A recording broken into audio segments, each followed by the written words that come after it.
വഖഫ് നിയമത്തിലൊരു ഭേദഗതി വരുത്തുവാനായിട്ട് കേന്ദ്ര സർക്കാർ ഒരു പുതിയ നിയമ ഭേദഗതി കൊണ്ടുവന്നിരിക്കുകയാണ്. ആ നിയമ ഭേദഗതിയിൽ പറയുന്ന പ്രധാനപ്പെട്ട ചില കാര്യങ്ങൾ വളരെ സ്വാഗതാർഹമാണ് എന്ന് ചൂണ്ടിക്കാണിക്കുവാൻ കത്തോലിക്ക കോൺഗ്രസ് ആഗ്രഹിക്കുകയാണ്.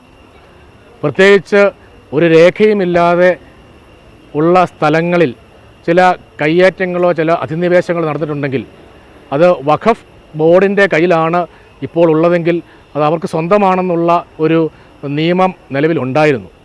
ആ നിയമം ഒരു പക്ഷേ പൂർണ്ണമായിട്ടുള്ള ബോധ്യങ്ങളുടെയോ രേഖകളുടെ അടിസ്ഥാനത്തിൽ അല്ല എങ്കിൽ പോലും കൈവശപ്പെടുത്തിയിരിക്കുന്നത് അത് അന്യായമാണ്, അനീതിയാണെന്ന് എല്ലാ ആളുകൾക്കും അറിയാവുന്നതാണ്.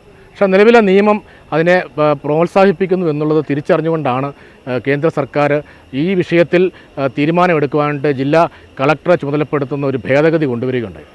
ഒപ്പം ഈ വഖഫ് സ്ഥലവുമായി ബന്ധപ്പെട്ട വിഷയങ്ങളിലുള്ള തർക്കങ്ങളുണ്ടാകുമ്പോൾ, അതിൻ്റെ അവകാശവാദവും അതിൻ്റെ ഉടമസ്ഥാവകാശത്തെ തർക്കമുണ്ടാകുമ്പോൾ ആ വിഷയത്തെക്കുറിച്ച് ഉള്ള തീരുമാനമെടുക്കുവാനായിട്ട് വഖഫ് ട്രൈബ്യൂണലിന് അധികാരം കൊടുത്തിരിക്കുന്ന ഒരു സാഹചര്യമാണ് നിലവിലുള്ളത്. ഒരു പക്ഷേ അത് ഒരു നീതിപൂർവമായിട്ടുള്ള നടപ്പിലാക്കലല്ല എന്ന് മനസ്സിലാക്കാൻ സാധിക്കുന്നുണ്ട്. സ്വതന്ത്രമായിട്ടുള്ള ജുഡീഷ്യറി ഇങ്ങനത്തെ കാര്യങ്ങളിൽ അനിവാര്യമാണ്. എല്ലാ ആളുകളുടെയും ഭാഗം കേൾക്കുവാനായിട്ടും വഖഫ് ബോർഡ് കൈവശപ്പെടുത്തിയിരിക്കുന്ന സ്ഥലത്തെക്കുറിച്ചുള്ള തർക്കത്തിന് പരിഹാരം കാണേണ്ടത് വഖഫ് ബോർഡല്ല, വഖഫ് ബോർഡിൻ്റെ ട്രൈബ്യൂണലല്ല, മറിച്ച് പൊതുവായിട്ടുള്ള നീതിന്യായ വ്യവസ്ഥയുടെ ഭാഗമാണ്. അപ്പോൾ അതുകൊണ്ട് അങ്ങനെയുള്ള ഭേദഗതികൾ ഈ പുതിയ വഖഫ് ബില്ലിൽ വന്നിരിക്കുന്നു എന്നുള്ളത് സ്വാഗതാർഹമായ കാര്യമാണ്. നമ്മളുടെ പല പ്രദേശത്തുള്ള ആളുകളുടെ സ്വത്തുമായി ബന്ധപ്പെട്ട ഉടമസ്ഥവുമായി ബന്ധപ്പെട്ട് തർക്കങ്ങളും പ്രശ്നങ്ങളും വിഷമങ്ങളും നിലനിൽക്കുന്നുണ്ട്. അതിനെ പരിഗണിക്കുന്ന നിയമമാണിത്. എന്നാൽ ആ നിയമത്തിൻ്റെ എല്ലാ വശങ്ങളെക്കുറിച്ചും നമ്മൾ വിശദമായിട്ട് പോയിട്ടില്ല.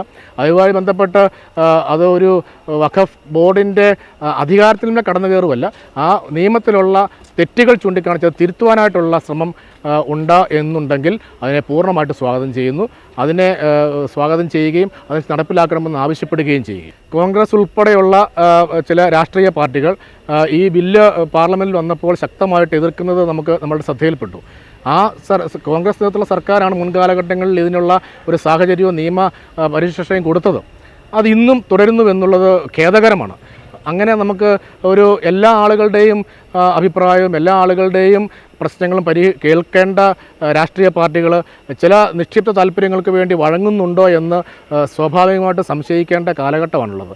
അത് അംഗീകരിക്കാൻ സാധിക്കില്ല. ഒരു മതേതര രാജ്യത്ത് എല്ലാ ആളുകൾക്കും തുല്യനീതിയാണ് വേണ്ടത്. അനധികൃതമായിട്ട് ആരെങ്കിലും ഏതെങ്കിലും തരത്തിലുള്ള കടന്നുകയറ്റം ഉണ്ടായെങ്കിൽ അതിനെ മുഖം നോക്കാതെ എതിർക്കാനുള്ള ആർജവത്വം ഭരണാധികാരികൾ കാണിക്കണം.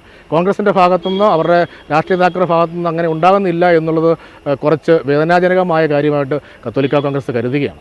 തീർച്ചയായിട്ടുമല്ല. മുല്ലപ്പെരിയാർ വിഷയം വളരെ പ്രധാനപ്പെട്ട ഒരു ജനകീയ വിഷയമാണ്.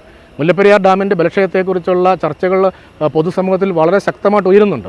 പക്ഷേ എന്തുകൊണ്ടാണെന്ന് മനസ്സിലാക്കുന്നില്ല. മുല്ലപ്പെരിയാർ ഡാമിൻ്റെ കാര്യത്തിൽ നിസ്സംഗത നമ്മളുടെ സംസ്ഥാന സർക്കാരും ഇവിടെയുള്ള എല്ലാ രാഷ്ട്രീയ പാർട്ടികളും സ്വീകരിക്കുന്നുണ്ടോ എന്നുള്ളതാണ് കൗതുകകരമായ വസ്തുത. ജനങ്ങളുടെ ജീവൻ വെച്ച് പന്താടുന്നു എന്നുള്ളത് ഒരിക്കലും അംഗീകരിക്കാൻ സാധിക്കത്തില്ല. ഈ ഡാമിൻ്റെ ബലക്ഷയത്തെക്കുറിച്ച് നിരവധിയായിട്ടുള്ള ആധികാരികമായിട്ടുള്ള രേഖകൾ പുറത്തു വന്നിട്ടുണ്ട്. സമാനമായിട്ടുള്ള ഡാമുകളെല്ലാം ഇന്ന് അപ്രത്യക്ഷമായി കഴിഞ്ഞിരിക്കുകയാണ്. സുർക്കി മിശ്രിതവുമായി ബന്ധപ്പെട്ട് നിർമ്മിച്ച ഡാമുകളല്ല. പക്ഷേ നമ്മുടെ സർക്കാർ ഏതൊക്കെയോ സമ്മർദ്ദത്തിന് വഴങ്ങുന്നുണ്ട്. നമ്മുടെ രാഷ്ട്രീയ പാർട്ടികൾ എല്ലാം തന്നെ സമ്മർദ്ദത്തിന് വഴങ്ങുന്നുണ്ട്.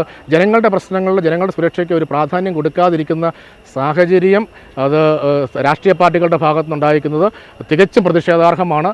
മുല്ലപ്പെരിയാറിൽ ഇപ്പോൾ ഉള്ള ഡാം ഡീകമ്മീഷൻ ചെയ്യുകയും പുതിയ ഡാം എത്രയും പെട്ടെന്ന് നിർമ്മിച്ച് നമ്മളുടെ ജനങ്ങളുടെ ജീവനുള്ള സുരക്ഷ ഉറപ്പാക്കുവാനായിട്ടുള്ള നടപടികൾ സർക്കാരിൻ്റെ ഭാഗത്തുനിന്നുണ്ടാകണം.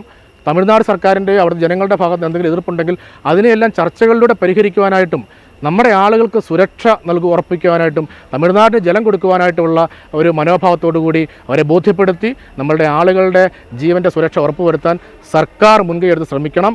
ചില പ്രസ്താവനകൾ നടത്തി അങ്ങനെ ചില പൊടിക്കൈകൾ നടത്തി ഡാം ഇപ്പോൾ പൊട്ടുവൊന്നുമില്ല എന്നൊക്കെയുള്ള ചിന്ത പ്രചരിപ്പിച്ച് രാഷ്ട്രീയത്തിലെ അധികാരികളും ഭരണാധികാരികളും ശ്രമിക്കുന്നുണ്ടെങ്കിൽ അത് പ്രതിഷേധാർഹമാണ്. ആശങ്ക പരിഹരിക്കുവാൻ സർക്കാരിന് ബാധ്യതയുണ്ട്. രാഷ്ട്രീയ പാർട്ടികൾ ഉണർന്നെണീറ്റ് പ്രവർത്തിച്ചേ പറ്റൂ എന്നുള്ളതാണ് കത്തോലിക്ക കോൺഗ്രസിൻ്റെ പ്രഖ്യാപിത നിലപാട്. തീർച്ചയായിട്ടും കത്തോലിക്ക കോൺഗ്രസ് ഈ വിഷയത്തിൽ വളരെ ജാഗ്രതയോടെയാണ് പോകുന്നത്. ഇടുക്കിയിൽ കഴിഞ്ഞ ദിവസം ഞങ്ങളുടെ സമ്മേളനം നടത്തിയിരുന്നു. അവിടെ ഈ വിഷയം മുഖ്യ ചർച്ചാ വിഷയമായി. പൊതുസമൂഹം ഈ വിഷയം ഉയർത്തിക്കൊണ്ട് വരുന്നുണ്ട്. ഇപ്പോൾ തുടക്കത്തിൽ നമ്മൾ മറ്റ് സമരങ്ങളോട് ചേർന്ന് നിന്നുകൊണ്ട് ഐക്യദാർഢ്യം പ്രഖ്യാപിച്ച് ഈ സമരത്തിൽ നമ്മൾ പങ്കാളികളായി കഴിഞ്ഞു. ഇനിയുള്ള നാളുകളിൽ കത്തോലിക്ക കോൺഗ്രസ് ഈ വിഷയം പൊതുവായിട്ട് ഏറ്റെടുത്തുകൊണ്ട് എല്ലാ പ്രദേശങ്ങളിലും ക്യാമ്പയിൻ ചെയ്തുകൊണ്ട് ഈ ഡാം നിർമ്മിക്കാനുള്ള നടപടിയിലേക്ക് സർക്കാരിനെ എത്തിക്കുവാനായിട്ടുള്ള ശ്രമം, അത് സമരപരിപാടികളും ബോധവൽക്കരണ പരിപാടികളും സർക്കാർ സമ്മർദ്ദങ്ങളും രാഷ്ട്രീയ പാർട്ടികളുമായിട്ടുള്ള ലൈസനിങ് ആക്ടിവിറ്റീസ് എല്ലാം വളരെ ശക്തമായിട്ട് നടത്തി ഈ ജനങ്ങളുടെ പ്രശ്നത്തിൽ മുൻപിൽ നിന്ന് പ്രവർത്തിക്കുവാൻ കത്തോലിക്ക കോൺഗ്രസ് പ്രതിജ്ഞാബദ്ധമാണ്.